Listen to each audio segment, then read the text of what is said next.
Started. Okay, we are holding in a funny place right now. We're at the very end of Torah Chaf Gimel, and it's possible, lesson 23, it's possible that we might finish today, lesson 23, if we go through it relatively quickly. So we're at this place where up until now, Reb Nosson had given us the whole Torah the way that Rebbe Nachman wrote it in his own manuscript. And now from this point onwards, Reb Nosson said, now I'm going to give you over some other things that are shaykh to this Torah that I heard from Rebbe Nachman's mouth himself. So they're extra things, like appendices sort of to the Torah that we just learned. And so they're, Reb Nosson's language is a little more explanatory.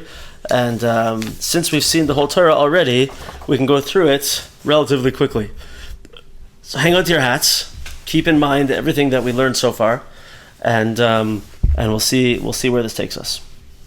Okay, so we're on Ois Zayin in Torah Chaf Gimel. That's point number 7 in lesson 23, and it's on page 54 in this book. Zok Reb Nosson. Kashim mezoinosav kiflayim kayoleda. Earlier in the Torah, Rebbe Nachman said that for a person to earn sustenance, his own mezonos, it's more difficult, it's twice as difficult as childbirth, is what he said.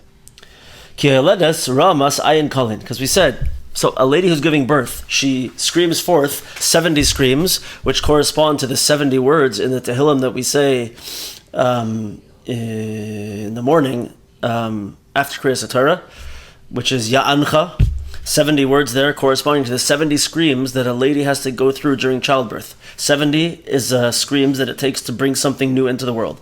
But here, there's 140 cries when we're talking about the painful nature of Taivas Mammon, when we get totally absorbed with the desire for money, right? The Shechina cries out 140 times, we said.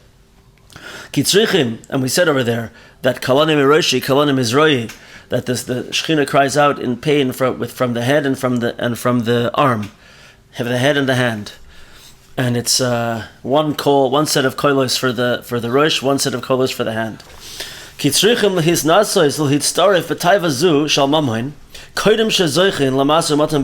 it's like this. Why is it difficult? Why do we have to go through these screams, these challenges? So Rebbe Nachman says that before a person comes to the level where they can exist in the realm of money with emunah, in a calm, peaceful, shalomdik, honest way, maso matan be'emunah, right? They have to go through tremendous challenges, and they have to be forged and sort of fixed up with regards to money. To get to the stage where they're ready to profit and to bring new money into the world in the realm of kedusha, to make money with kedusha. That means a person has to really strengthen themselves in the time when they're dealing with money. That they shouldn't fall into this impure desire for money.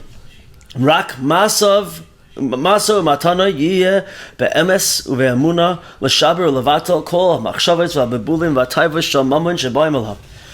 Rather, his business dealings with money, should be with truth and with emunah, to break and to nullify all thoughts and confusions and desires that come along with money that will come to a person. All of our intentions with money should only be for Hashem, so that we should be able to serve Hashem through the money that we make.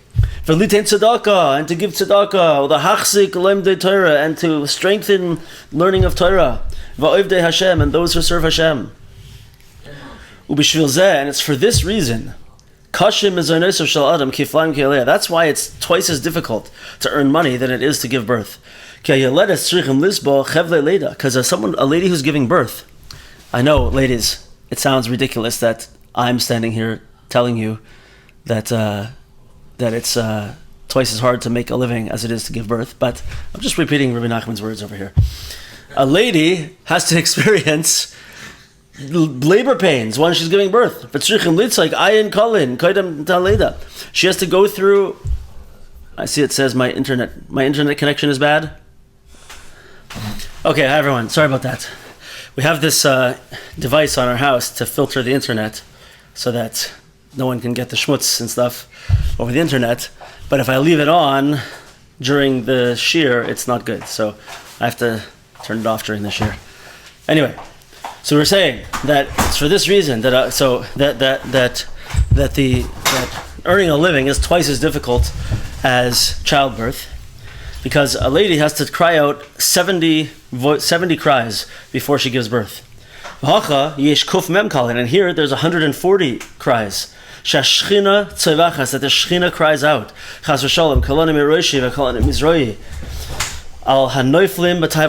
She my head, heavy is my head, heavy is my arm, cries out the Shechina, because of those who she's crying for those who fall into Taivas Mammon. Taivas Mammon is such a destroyer of lives, and it takes us off the path in such a bad way that it makes the Shechina cry. 140 cries.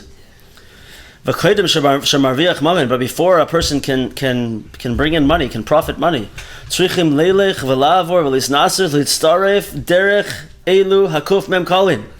a person has to go through. Now the words here are lehisnasos.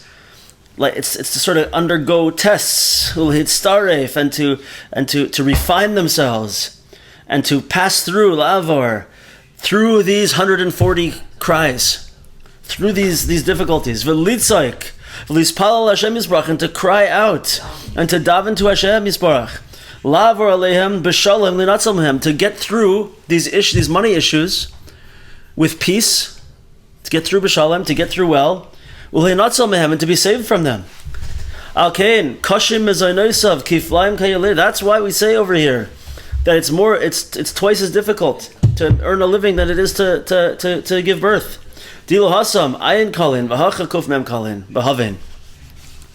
Because over there we have 70 cries that the lady makes during childbirth, and here we have 140. And he says v'haven. I think there's a lot of deep stuff to talk about over there, but at the end of the Torah here, we're just going to try and get through the extra stuff that Reb Nosson says over here. But one of the aspects is birth, right? You need 70 cries to bring something new into the world. We had this in a different Torah also. When we're trying to profit money, to sort in a certain sense to give birth to new money, to be able to do well financially, it's like an aspect of birth. And just like when for a human to be born, there has to go through labor pains. There has to be a challenge. It has to be difficult. So too, the same process has to happen to sort of birth financial, profit into the world, to make money. You're bringing something in that can potentially be very holy. Money is something that can be incredibly holy and can do wonderful things with. Right? We can give tzedakah, we can build the Beis HaMikdash, we can buy mitzvahs, we can raise our children and our families, we can do all kinds of amazing things with money. So it doesn't come easy in this way. And we have to pass through, it's a tool to refine ourselves, to be able to develop that relationship, that positive relationship with money and emunah and truth with Hashem. So it's mamish, it's a battle. It's 140 cries, not so simple. Gam, bear, oz. We also explained over there, kuf mem kalin, hem shtei palmim ayin. We said over there that these 140 verses are 2 times ayin, 2 times 70. Hainu, kalanim ereshi, kalanim izroi. My head is heavy and my arm is heavy. Shehem bechina shnei mine koles. There are 2 types of voices. Meroshi umizroi, one from the head and one from the arm. V'chol kol hu bechinas ayin kalin shel yoleda, and each one of those 2 has this aspect of the 70 voices, of the 70 cries of the childbearing mother. V'hacha hem kifulim, and here they're doubled. Kalani meroishi, kalani mezroi. And you see the word kalani, which we usually translate over here as being my head is heavy, my arm is heavy. It's from the same word. It's kuf lamed, kol. It's from the same word. So Rebbe Nachman was pointing out that there's a hint to that over there, that it's a cry. Because of my head, I'm crying. The Shechina is crying out, and because of the hand, the Shechina is crying out. Al kain heim kuf mem kal. That's why there are 140 voices. So it's really true. All profit, making of money, is referred to with the term of leda, of giving birth. And here we go, chevra. He says, all money, all profit, all hashpa, all sustenance that's coming down to us comes from shviras taivas mamon, the breaking of the desire for money. Shehi bechinas emes, which is the aspect of emes, of truth. Zeh bechinas kushtakai, and this is what it means also that we say truth stands. Kushta kai. Ki amru rabbeinu zichron livrach, because Chazal say ve'es kol hayakum asher beragleihem. That's referring to this. The I guess it means all the sustenance that was at their feet.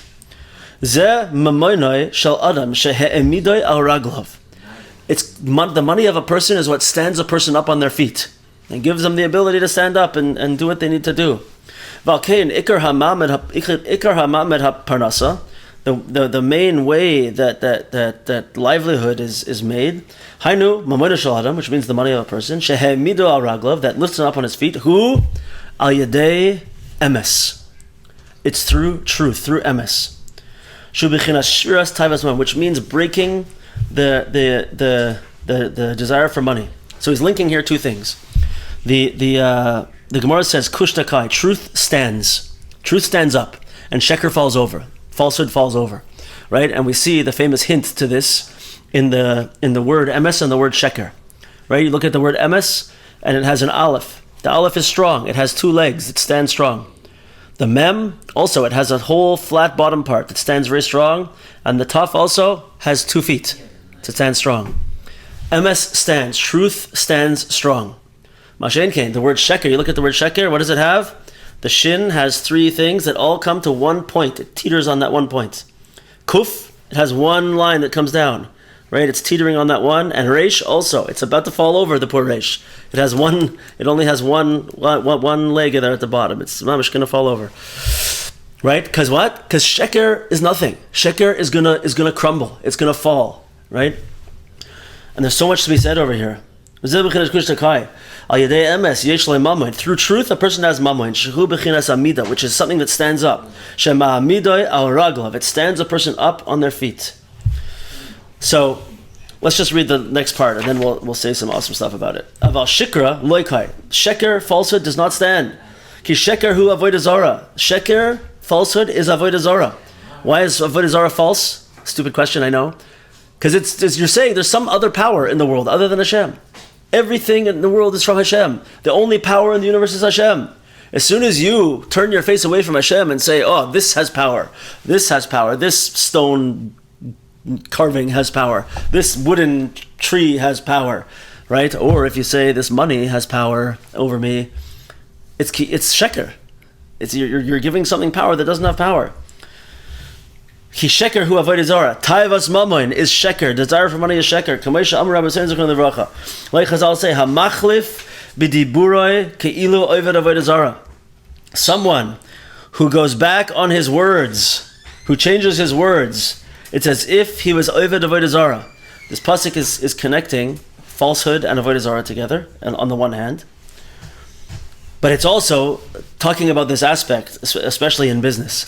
When you're dealing with money and in business, right? It's a terrible, terrible midah to say you're going to do something with money and then go back on it, to the extent where you see in the laws of tzedakah, right? If you make a pledge to something, right?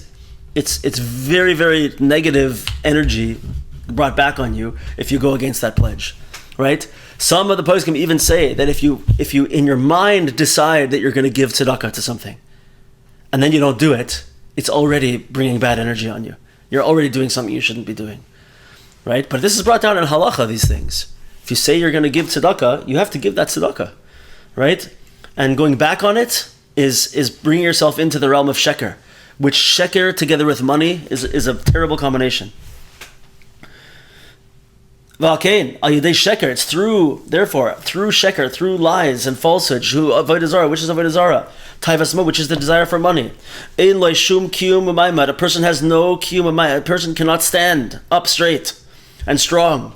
Hainu she'ein lo mammon, and he's not going to have money. Hanikra yikum, which is called yikum, which is called sustenance.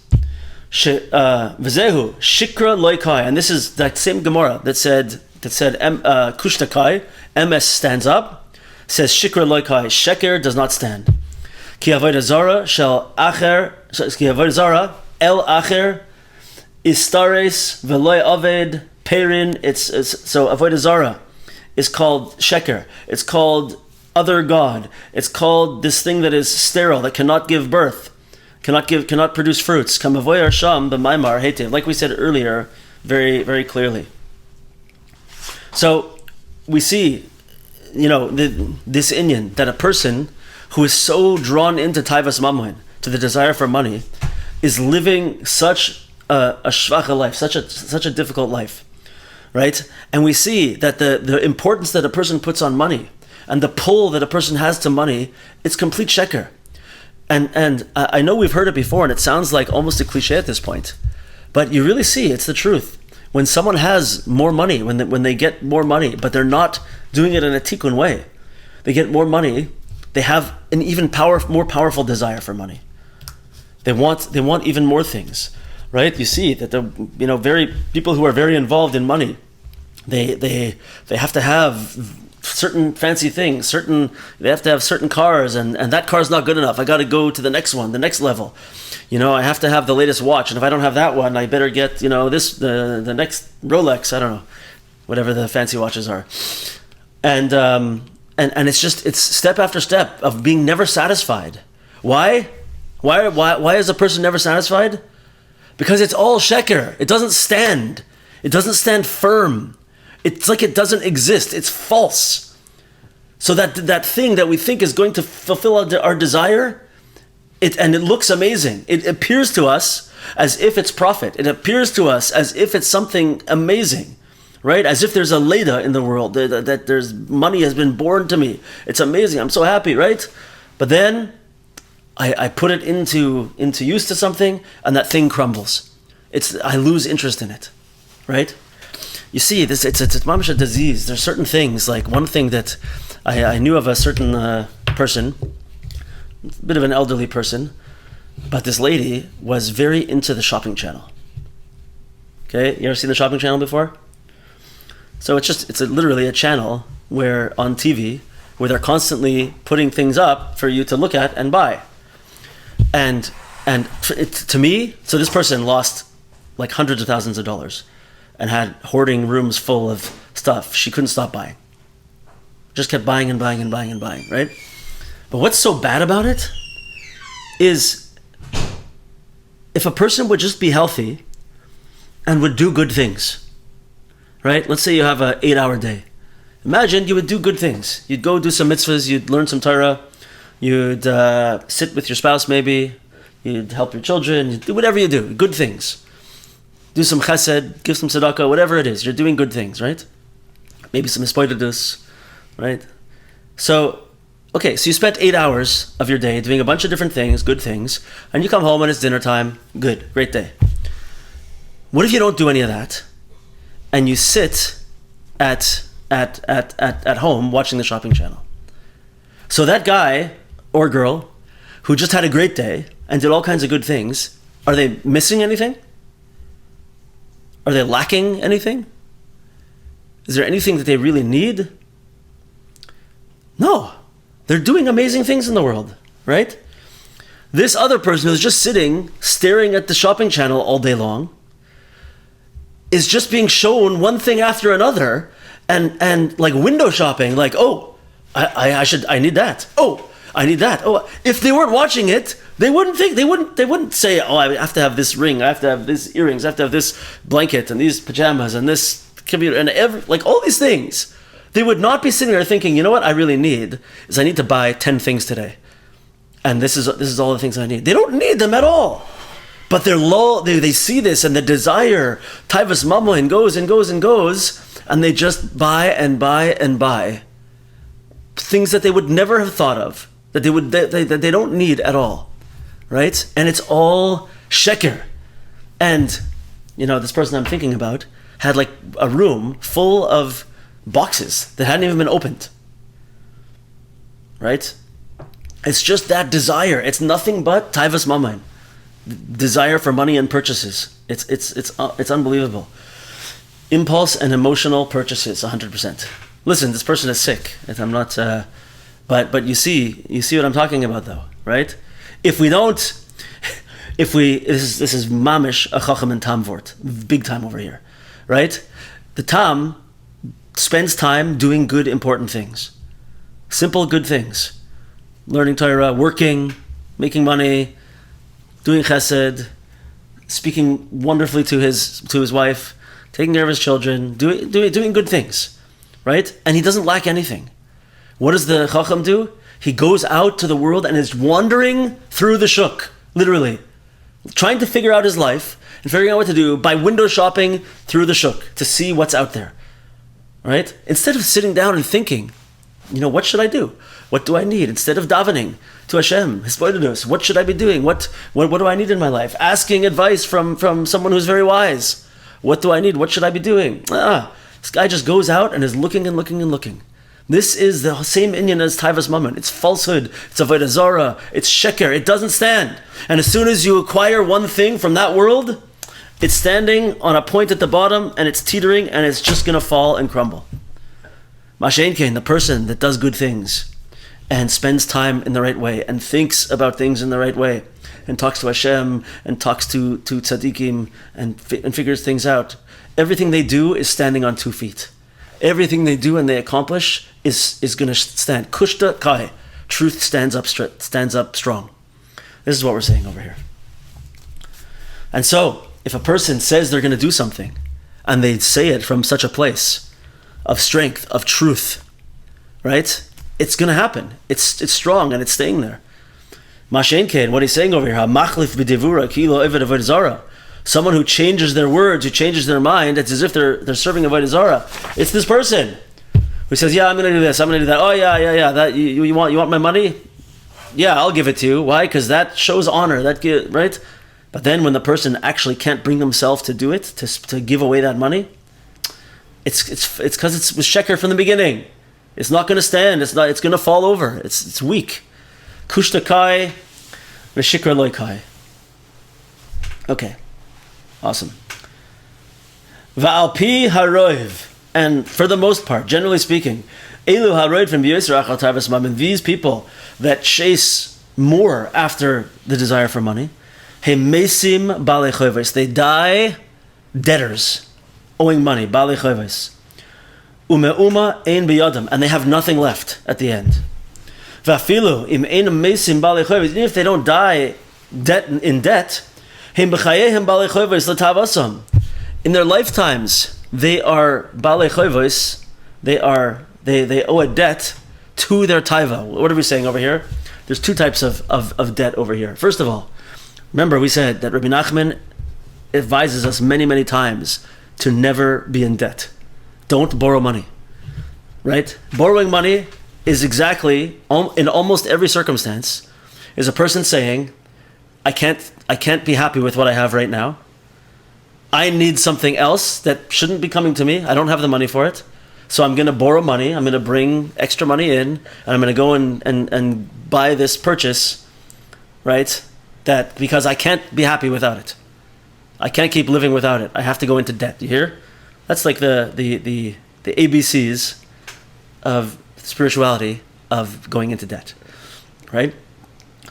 So such a person who's not sameach bechalko, is not happy with what they have. He's going to speak about this, and who just is not like the tam, is not happy with their existence, has to step out, has to borrow money in order to go and feed this taiva, feed this desire. So they get into debt, actual debt, right? But you know what? Even if they pay off that debt, or even if they don't pay off that debt, they are constantly in debt. How so? Because they're always a slave to this desire for more. It's as if they always owe something. Here it's like they're always in debt to this desire. They always have to keep owing something to that desire. They're never free from that desire. They have to keep paying off that desire and buying and buying and buying, and it's terrible. So first of all, they're in actual physical debt. They owe money to people, but even the more so, he says they're gonna in their lives they are debtors to their taiva. They keep owing their taiva. They can never pay the debt off to their desire. Just keeping on going. It's mamish. It's so terrible. Shehem misavim al kach lamamoin harba. They have such a desire for more and more money.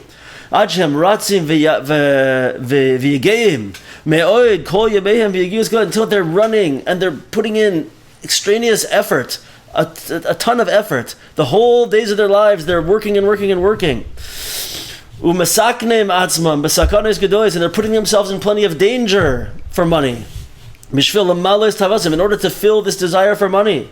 Ki'ilu haya alehem choiv gadol l'shalem. It's as if like they had some kind of debt where if they don't pay off, the mob boss in 1 week, the $10,000 they owe, he's going to send some guy after them to chop off a limb or break a leg or something like that. Chas v'shalom. Right? Some people are just working to such an extent, not spending time in good things, not spending time learning, davening, with family, with friends, chesed, tzedakah, not doing any of these things. Just working and working and working. It's as if they have some kind of immediate debt that if they don't pay it off, they're going to die. What are you running after? What debt are you trying to pay that you're losing your entire life? You're losing all the moments that you could have had. What is going on? It's as if they have a tremendous debt to pay off. Hainu, choiv ha'avodah zara. It's the debt of avodah zara. It's the debt of avodah zara.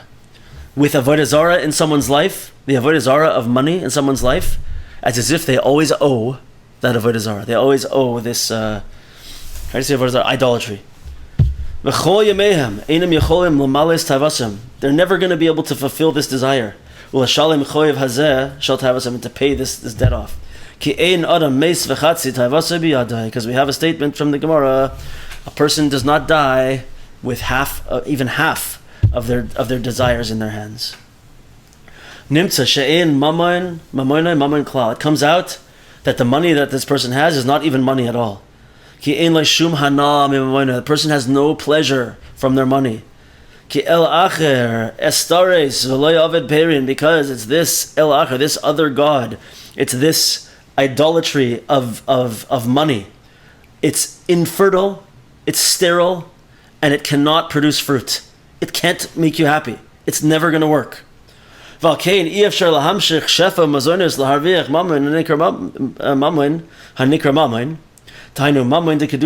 Therefore, it's impossible in this lifestyle to be able to actually draw down sustenance and profit in a holy way that's Mammon de Kedusha. That a person who has Mammon de Kedusha, who deals with money in an honest and truthful way, that person is going to be Sameach Bechalkoi, is going to be happy with what they have. Shezeh Ikar Ashirus, that is the main aspect of wealth. It's so clear. It's so clear. Like, we think that it's a nice statement of the rabbis. It's like a little, trinket of wisdom. Who's the wealthy person? The one who's happy with what they have. Oh, that's so nice. What a lovely rabbinic saying, right? We think. No, it's absolute, total truth and emes. You could be a happy person or you can be a miserable person, right? You can choose to be happy or to be miserable. And if you're going to continue down the path of money and of material existence, right, and not listen to the words of Rebbe Nachman, the person will not be happy. They're not going to be happy. Remember what we said about the Chacham and Tam again, right? The Chacham is the most miserable person in the world, right? He's never happy with what he has. He's always looking to the next thing. He's not happy with gold. He's not happy with gems. He's not happy being the smartest person around. He's never, ever happy. He's always looking somewhere else, right? Mashenkin, the person who, like we said, who focuses on doing good, who does good things in the world, who doesn't waste time and doesn't look to other places, focuses on who they are and where they are and at the time that they are. Right now, who am I? What am I? What am I supposed to be doing? This person uses every moment. This person does good things all day long, and therefore is not always desiring all these ridiculous things. This is a happy person. Do you remember Rav Arush said over there in this realm? He's not saying it over here in this Torah, but it goes well over here. He said over there that a person cannot be happy. A person cannot be sameach b'chelko if they are not accomplishing their purpose in life. If they're not doing something meaningful, you can't be happy. It's not going to work. A person will never be happy if they don't feel like they're doing something meaningful. It's just the truth. So if your whole life, like we're saying over here, is made of yegius, of just tons of effort, always working, always putting into this inyan of just making more money and more money and more money, that's never satisfying, that's at the expense of being a person who does something meaningful. And if you're not doing something meaningful, if you're not doing something that's fulfilling your purpose, you will never be happy. Chasing money all the time will never make a person happy. It won't happen. So he says over here, like Chazal say, who is the wealthy person? Say Chazal, that's the rich person, the person who's happy with what they have. It's through breaking the taiva for mammon, breaking the desire for money, which is truth. That's where the main flow of wealth is going to come from. That's why we say that earning a living is twice as difficult as childbirth. We have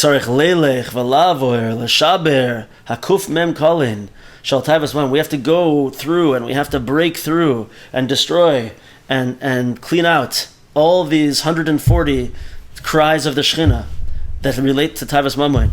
It's only through this that we're going to be able to have a good relationship with money. Because the main shefa in the world, shefa means the flow of sustenance from Hashem to us. It could be spiritual energy, it could be monetary energy, it could be physical energy, whatever it is. The main shefa comes only from emes, only from truth. You can't play games. You can't try to skirt the system. It won't work. If you want to get energy from Hashem in any of these realms, it has to be through emes, through truth. Shehu bechinas shviras taivas man, which is breaking the desire for money. Ubezeh mekusher hamaymar heitev, and it's with this that we bind together every aspect of the whole entire Torah that Rebbe Nachman just taught. V'havein sham heitev me'od, and understand very, very carefully and greatly over there.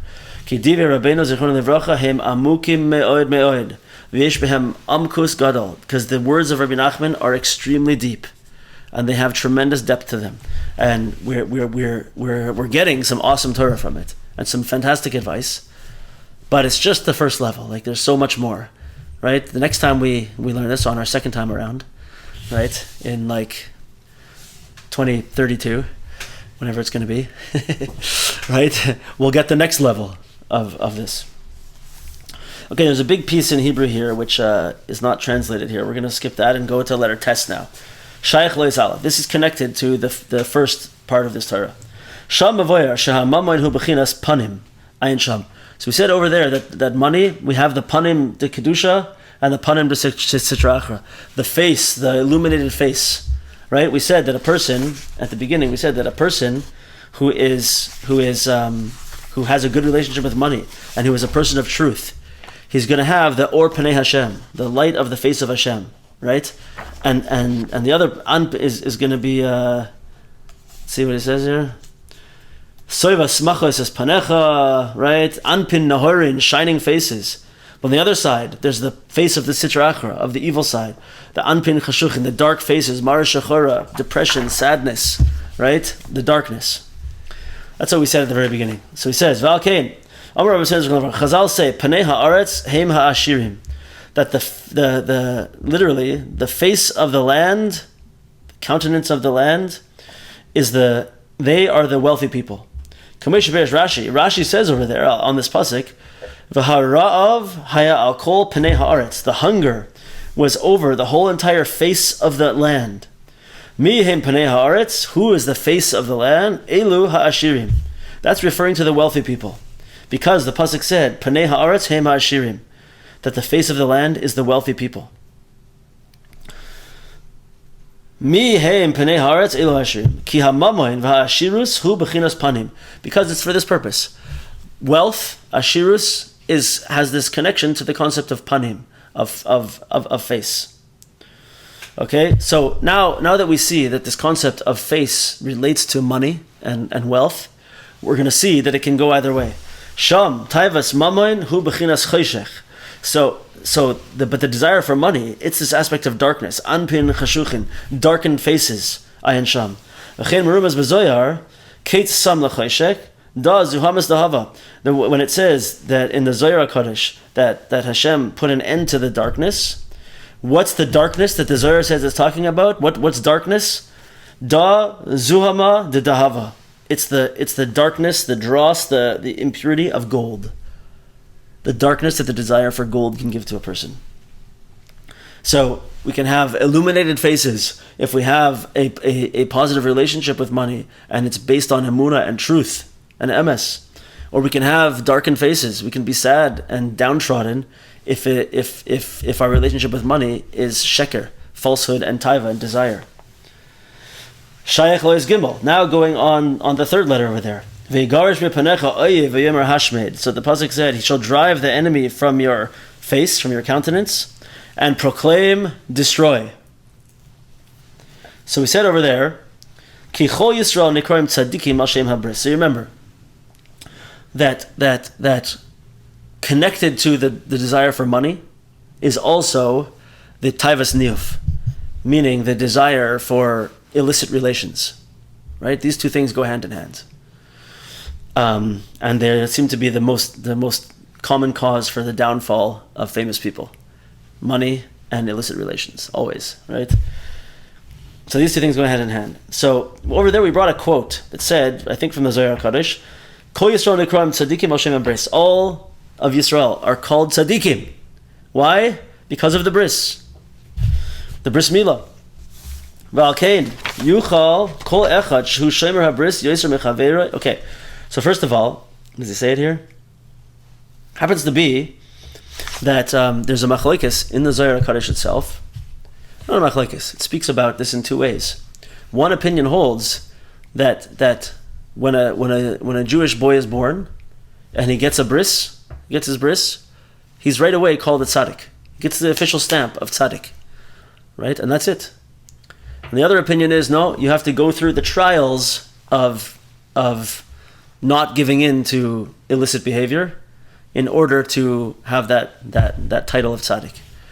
But we see reasons for both of them over here. But let's see what Rebbe Nachman says.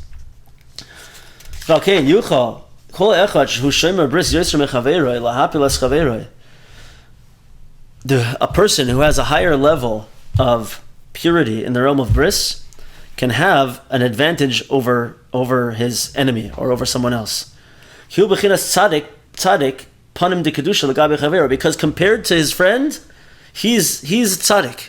In other words, you have two people, and one of the measures to see if a person is a tzaddik has to do with his concept of bris, right? Let's say it's the way we behave with regards to illicit behavior. And if a person has a high level of purity in this realm, a high level of good behavior in this realm, he's going to have more power over someone. He's going to be called tzaddik compared to the person below him. So he's going to have the ability to have an advantage over him. That's why it says over here, the pasuk, he's going to be able to send out his enemy from his face. Why his face? Because his face is illuminated from this aspect of being a tzaddik. Therefore, a person has to be extremely careful when there's some kind of machlokas against them, some kind of dispute. That he shouldn't fall into the desire for money. Maybe the guy who he's going against in this machlokas is going to have a more holy face than him. He's going to have more illumination because of his behavior with money and bris. And he's going to have power to knock him down and to beat him in the dispute. And what's the nefila? What's the making the person fall? Is that they're going to experience falling into the desire for money. So he's saying like this: be careful. If you find yourself in a dispute and you find yourself in that time falling into a stronger level of a desire for money or possessions, you know that you're on the way down. You know that you got to do something. And if you engage in this negative relationship with money and spending and all of these aspects and desires for material goods, right? You're gonna fall. You're gonna be knocked over by that other person. Because they go hand in hand, right? There's something very deep about these things, and they're very interconnected in a deep way. But it's showing you that you're off your game. You're not the person who you need to be. You're not standing on two legs, right? You're standing mamish in sheker. You're easy to knock over, right? Just like sheker is always standing on one point, and it's easy to push over to either side. If we find ourselves living like that, right? We're easy to knock over. We can't make our way in the world as well because people can just blow over us. But if we're standing always with emes, we're standing on two strong feet, or the word emes has 6 strong feet. We're standing strong with truth, right? Nothing can knock us over. It's not going to happen, right? You go into if you've it's an awesome idea. I very often, so people talk to me and ask me for advice on things, or they sometimes I find myself in the middle of a dispute, right? Could be with money, could be a husband and wife, whatever. So I have like a rule for myself that I always say, I'm not going to say things to either side of the dispute that I would be comfortable the other side hearing. I'm not going to say one thing to this person and one thing to the other person, right?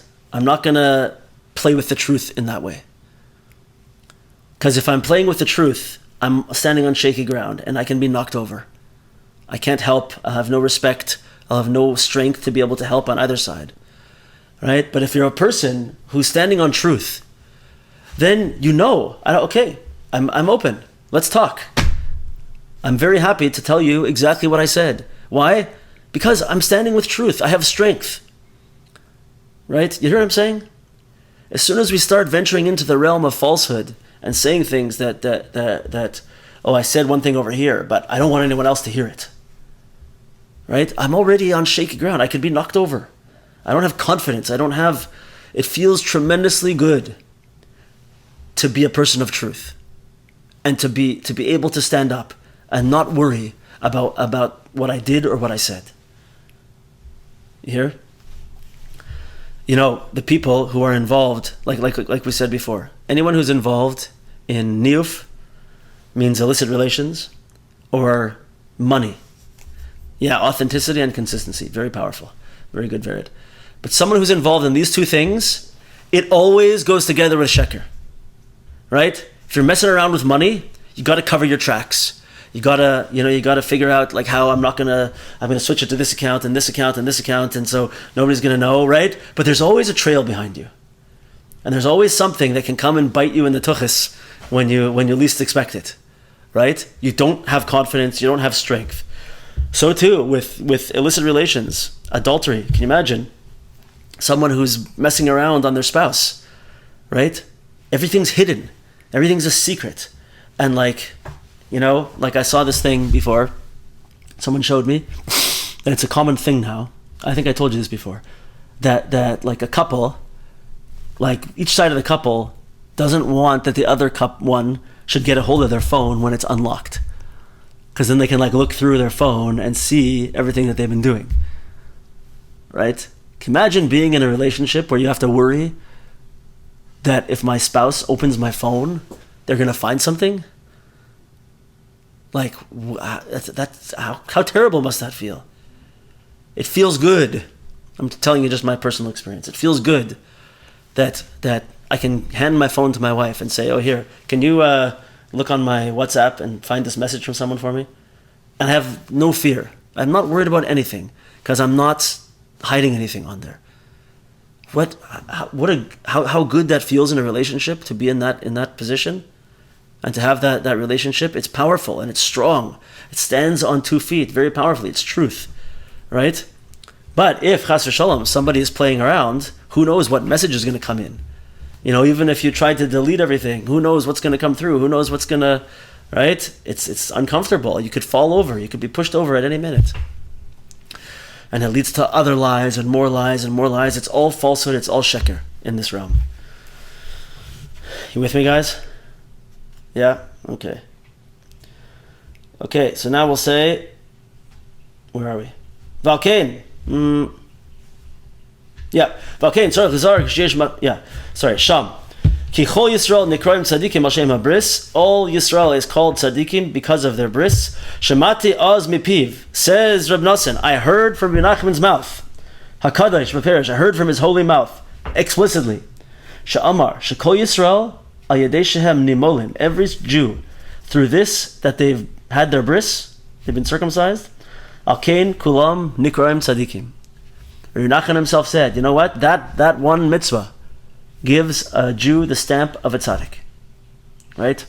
And you ladies, if you're thinking, well, what about me? I'm left out now, right? It goes together with, what do you do to your boys? You have a boy, you make sure that he's got the bris and it's done the right way, right? You make sure that in the way you deal with other people, that you're holy and you're not giving in to these illicit behaviors and desires. And it's also going to be tied to money. And it's the same thing.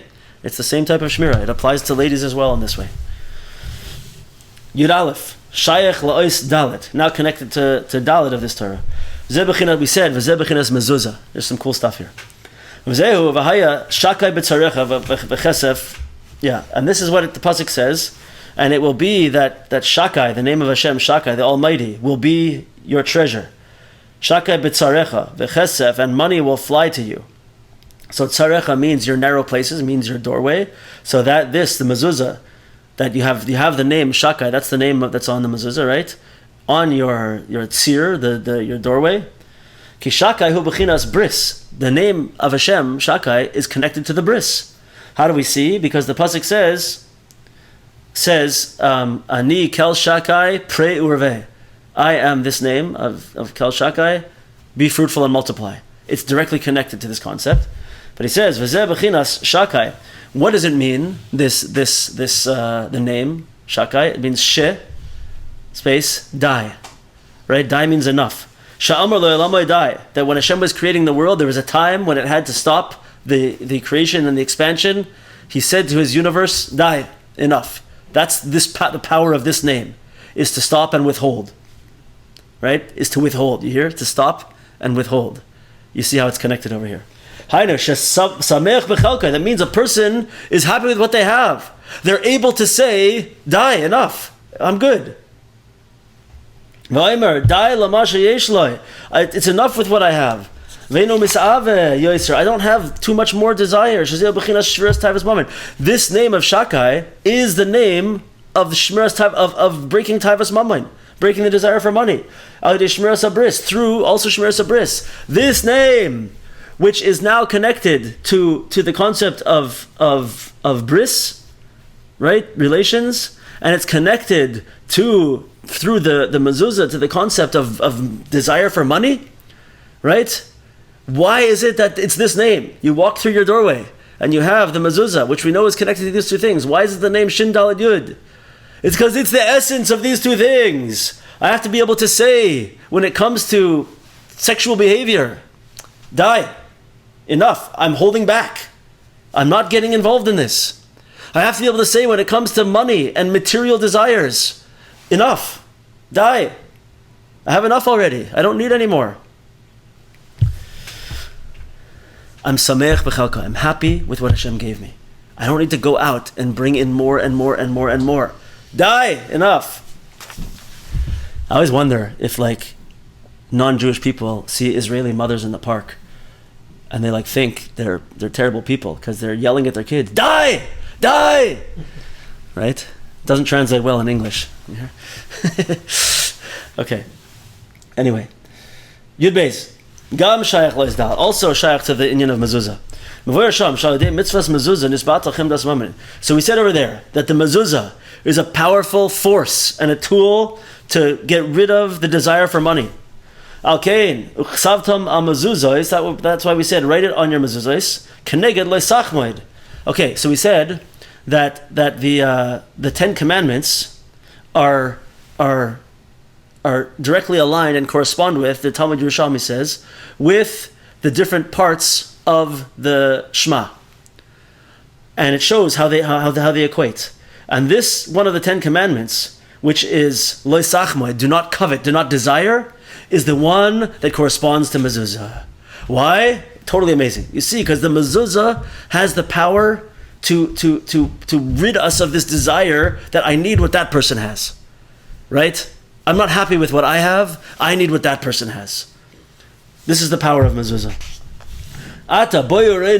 Now, come and see, says Reb Nosson. I love it when he says this. Come and see the wonders of Hashem.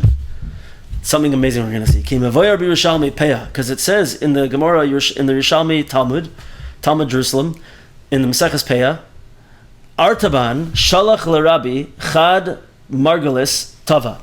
So this person who's called Artaban sent a beautiful pearl to Rebbe Nosson, to Rebbe. Shalach leRebbe chad mezuzah, and Rebbe sent to him one mezuzah. So, in other words, Artaban was a non-Jewish, I think a king, if I remember correctly, and so they were playing this game, sort of, or doing this exchange, where he would send him something tremendously precious, and Rebbe would have to send him something back, something tremendously precious and valuable, right? So Artaban sent him, like, who knows what this Gemara means? Artaban sent him a serious pearl, a very chashuv, expensive pearl. And Rebbe sent back to him a single mezuzah. Right? Who understood ever what this exactly means? Right? Why did he send a mezuzah and not a different mitzvah? If he's trying to send something precious, why wouldn't he send a sefer Torah? Why wouldn't he send a tefillin or something? Right? Why wouldn't he send, I don't know, something, a golden Esra holder? I don't know. Right?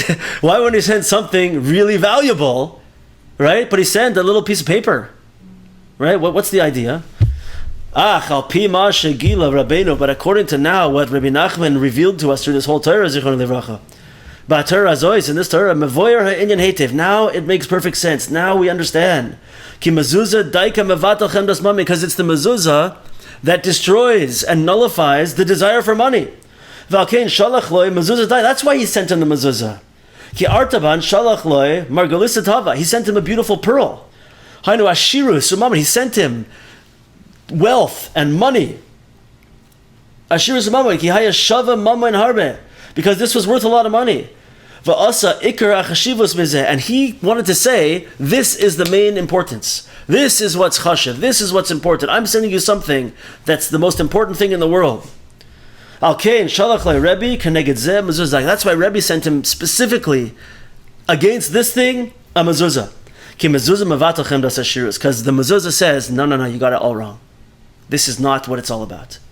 The desire for things like this, for more and more money, more and more possessions, this is not ashirus. This is not wealth. This is not happiness. He sent him the mezuzah, which is the thing that counteracts that. Amazing. Beautiful, beautiful, beautiful. Okay, we're going to finish. Yud Gimel. So we might go a tiny bit over time today, Chevra, but it's in order that we're going to finish this Torah and be able to start a new one.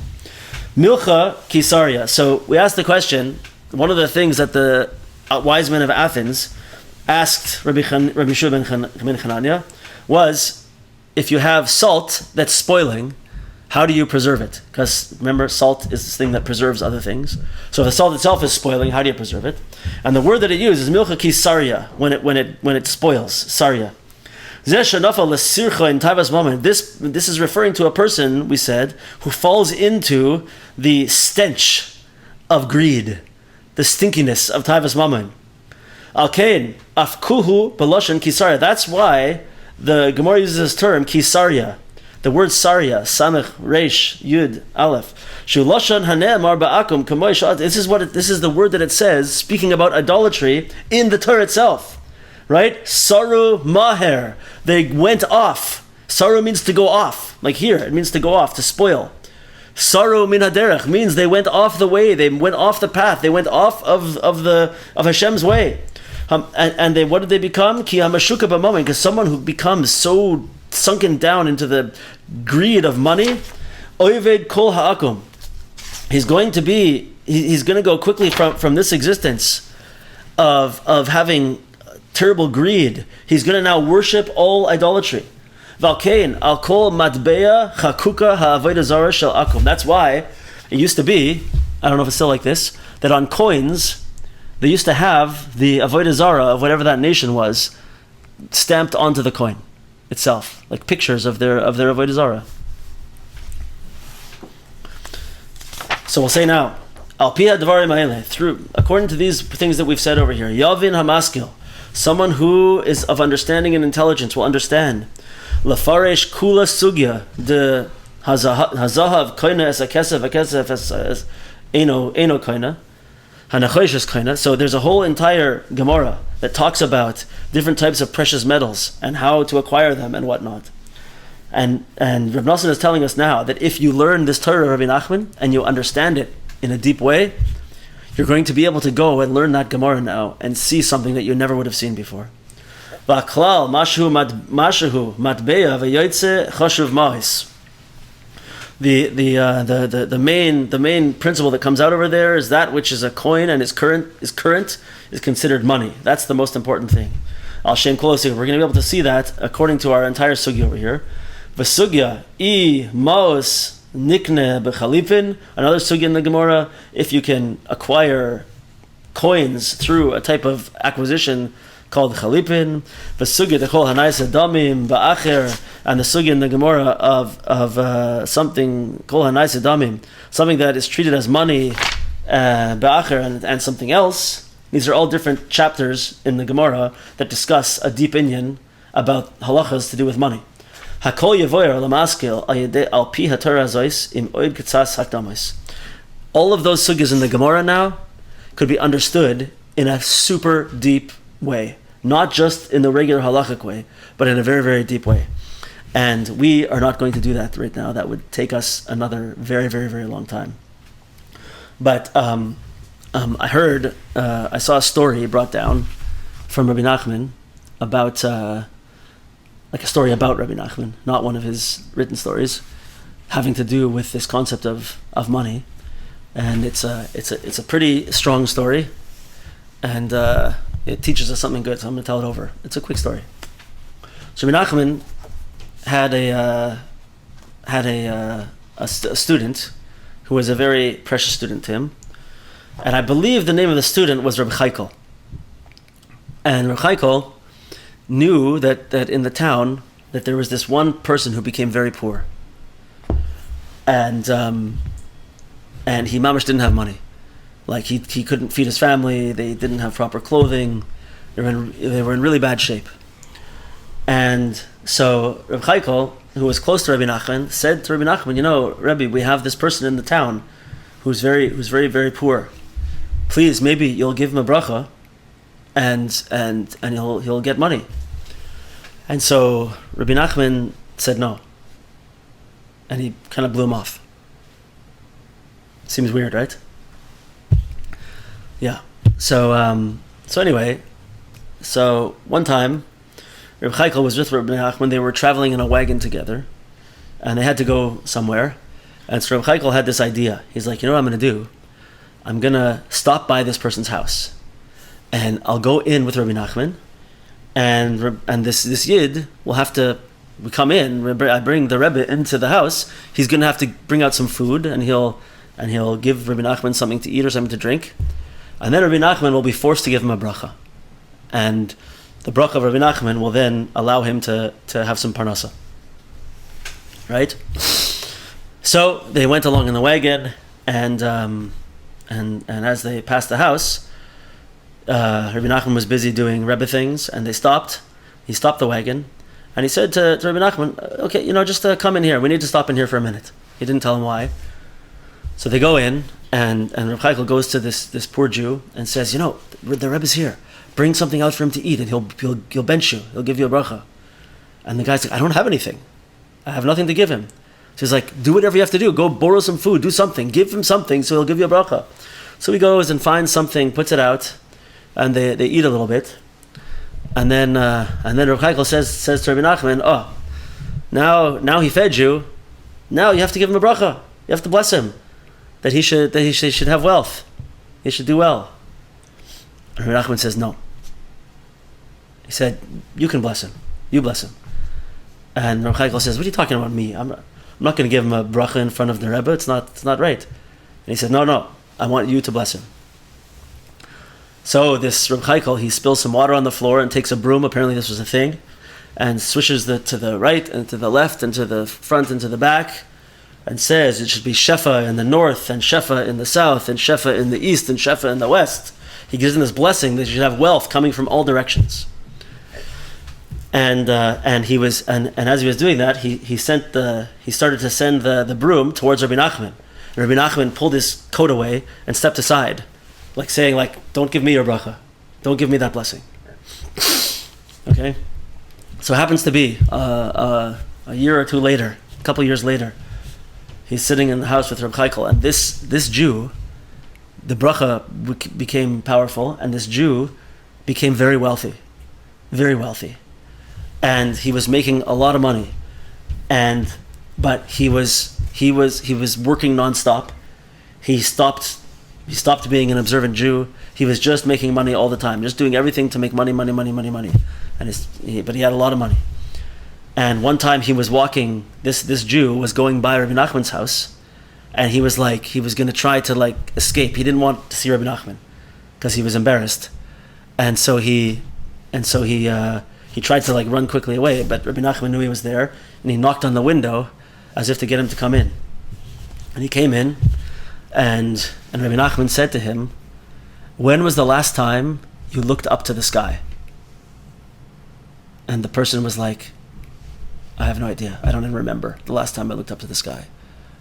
And so Rebbe Nachman said to Reb Chaikel, "See how good your blessing was? This is how you blessed him. You ruined this person's life. You gave him, this person is not a person who is supposed to have so much money. This person is not a person who can handle having wealth like this. And you gave him that blessing, and you ruined his life, basically." Right? So from the story, we learn a few things, a few ideas that kind of go well with this whole entire Torah that we've been learning. One of them is the serious importance of being samech b'chalka, of being happy with one's portion, and not looking to other people, not having this loy sachmed, I wish I could be like them. I wish I could be like my neighbors who have more money than me, who have nicer cars than me, who have, a better and more attractive spouse than me, who have better children, whatever it is. It's not your business. It's not meant for you. Right? We have what we're supposed to have. We shouldn't be desiring to get out from what we have. We should be taking what we have and using it now, today, everything that Hashem gave us for good.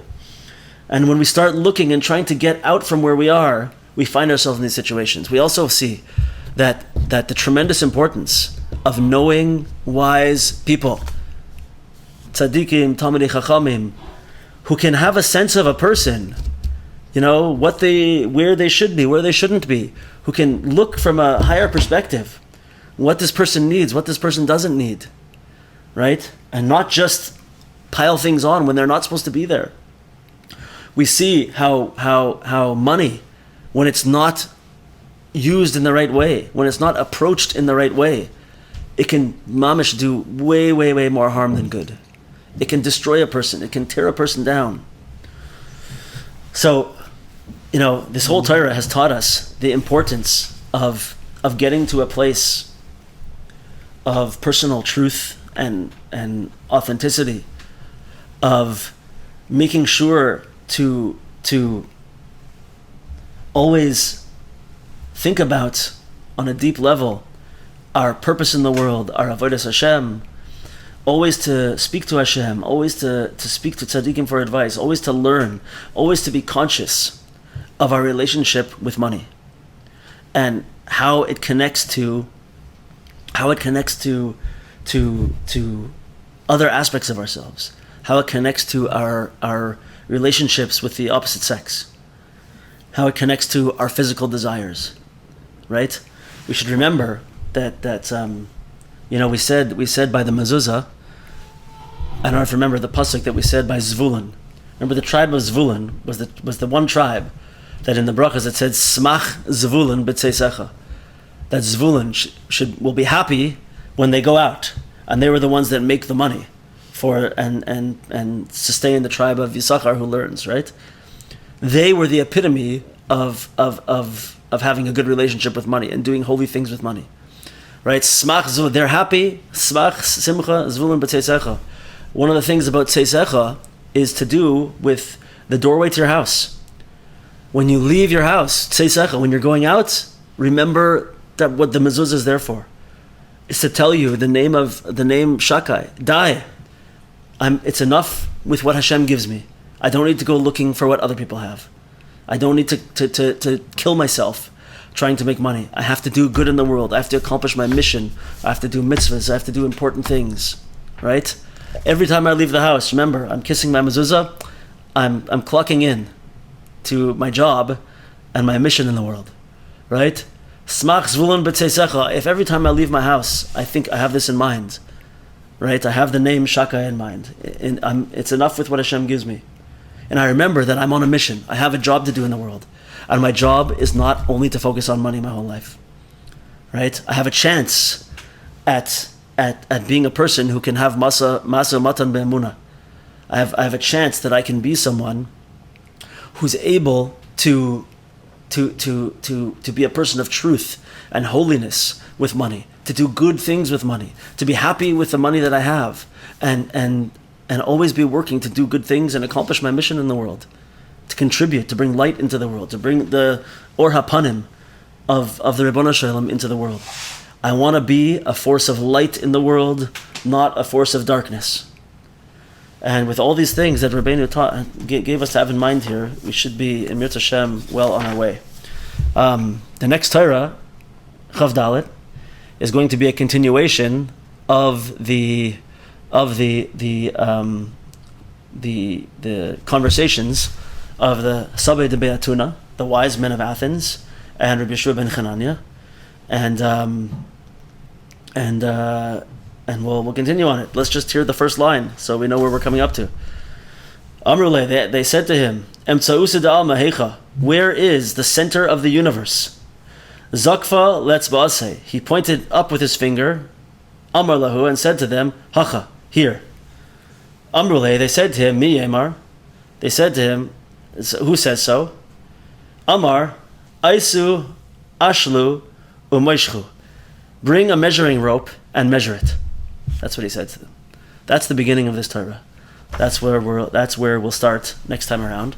Just a quick note. I'm going to be away for the entire next week with my family, so there will not be a shiur on Monday or Wednesday this coming week, and so the week after that we'll continue with the explanation of the Tam in the Monday shiur, and we'll start Torah Chav Dalet, Torah 20, lesson 24 in Likutei Moharan. Any questions or comments?